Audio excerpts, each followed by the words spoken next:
Hello, I'm Adam Levy, the alcohol professor. I'm here at Pisco Porton, Mr. Johnny himself. We're here in New York. It's December 2013. It is cold and miserable outside. We got some Pisco in front of us. We're warming up. We are definitely warmed up with this proof, let me tell you. So we're going to talk about now the history of Pisco in all the Americas. We had that conversation earlier. Yep.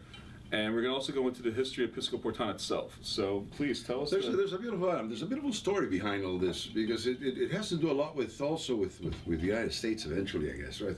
When the conquistadores arrived in America in the mid 1500s, Fracisco Pizzaro and his troop of soldiers were looking for gold. You know, they were coming for. They have heard about the Inca Empire and the Aztec and especially the Inca Empire, that they were supposed to be the El Dorado, the city made with all paved gold roads and buildings made of gold and things like that. But they were followed by groups of missionaries. The Jesuits, the Franciscans, Dominicans, the Benedictines, and other Catholic missionary groups. And when they arrived in this continent, they finally got here, said, you know, because they landed in Cuba, Santo Domingo, the islands of the Caribbean, then they went into Venezuela, Colombia. They crossed over, walked over the Panama Canal. There was no Panama Canal, worked over. And then they shipped down to Peru and looking for Cusco and the wealth. They found, to the dismay, Adam, there was no grapes. Really? There were no grapes in this continent. In that part of the continent, there was no grapes. No grapes meant no wine. Mm-hmm. And no wine meant no mass on Sunday. And said Jesuits. Right. And that meant Yes. no money. Nothing for the coffers. I mean, No one's going to show up. So very quickly the churches were closed on Sunday because they had to wait for the ship bringing wine from Spain. So finally, King Charles IV, Carlos V, Charles V, put a dowry, a price on the first subject who would produce wine in America. And this happened in 1557 in the Hacienda Marcahuasi near Cusco in Peru, believe it or not. So it wasn't in Napa. It was down in Peru near Cusco. Crazy, but that's where it happened. 1557, and it's documented.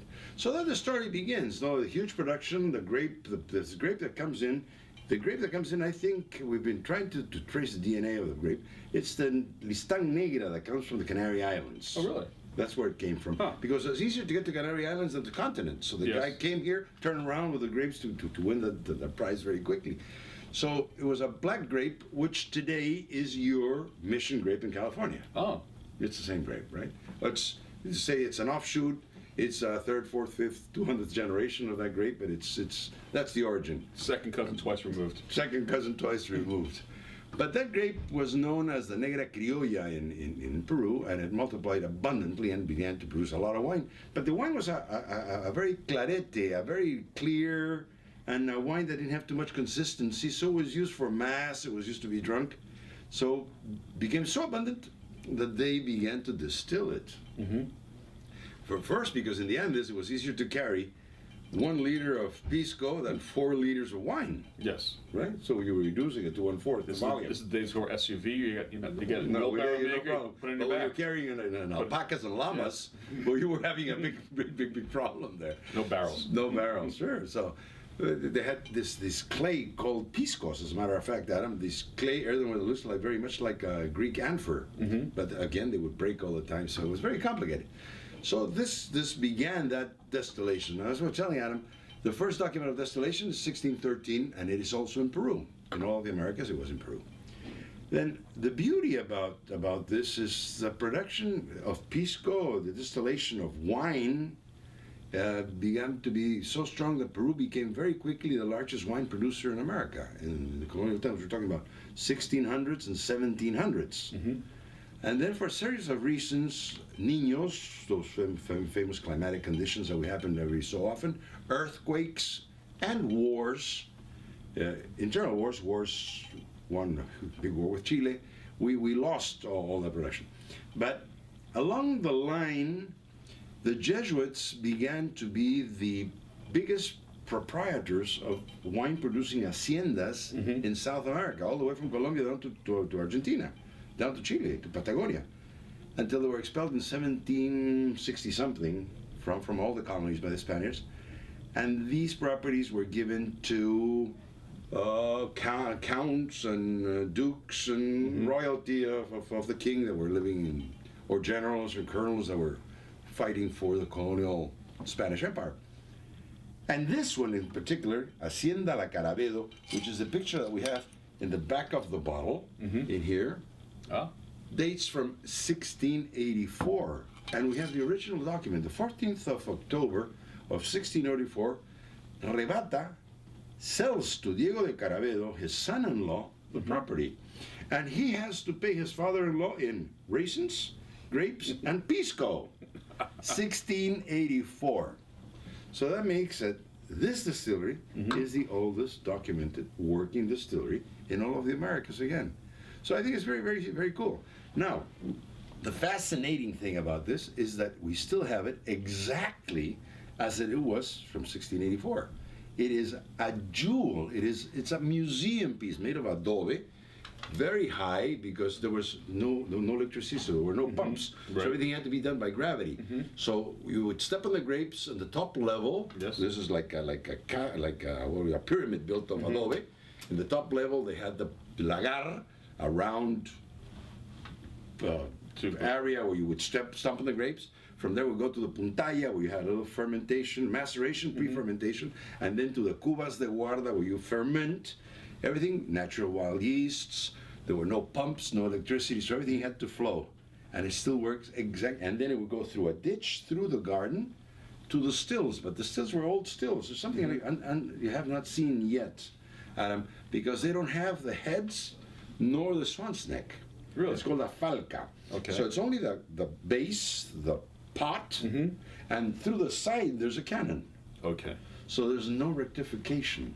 Okay, I didn't know that. Right? So it doesn't purify the product and makes a pisco. For instance, the Torontel that won the gold medal here is made in a falca. Really? It's not made in a still. Okay. It's made in a traditional falca.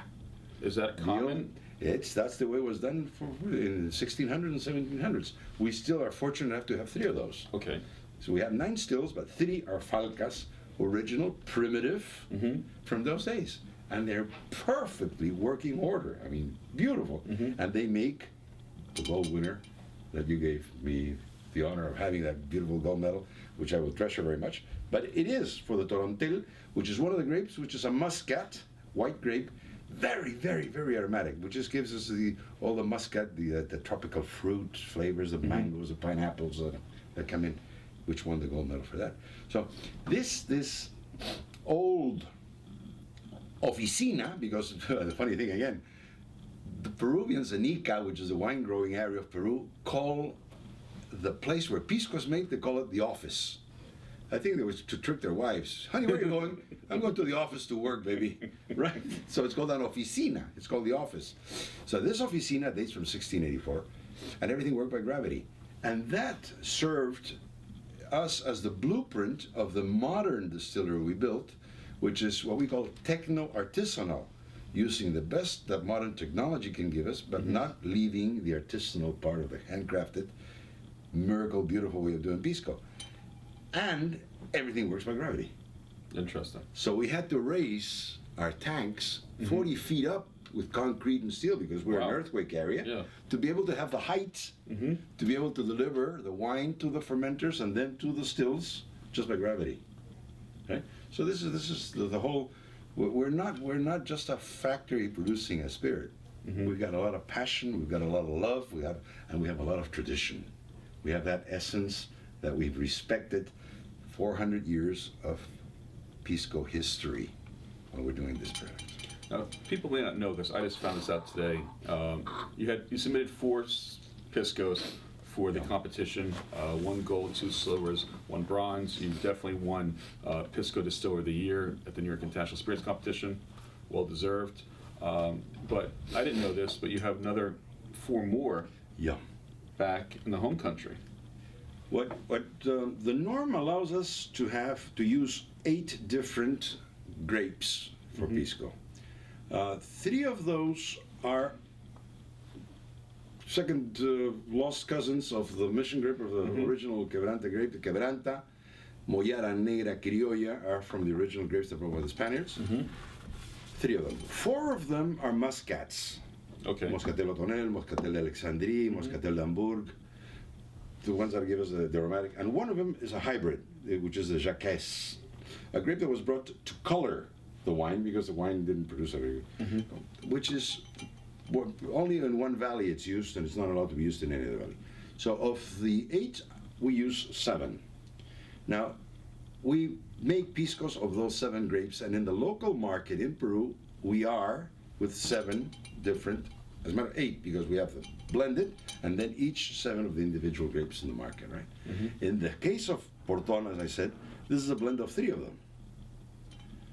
The Torontel, which got the gold medal, the Quebranta, and the Italia, and then the blend that got the silver medal. Right? So this is the beauty of it. We do, and then another thing that can be interesting as you're so much in the world of spirits, is that I don't pretend, and I am a renegade here, and That is true. I will not produce the same pisco every year. I refuse to, because it is made from wine. Yes. So if wine changes every year, my pisco has to change every year. Yes. I mean, there's no way I'm going to be able to make. And whoever tells me pisco is the same, exactly the same every year, is cuckoo. I mean, nuts. It can't happen because it's made from wine. But then on the other hand, as I do make piscos from 7 different grapes, I will tease your palate every year by treating you to a different blend. I will choose to play with your nose and your palate, blending my different grapes in a different way.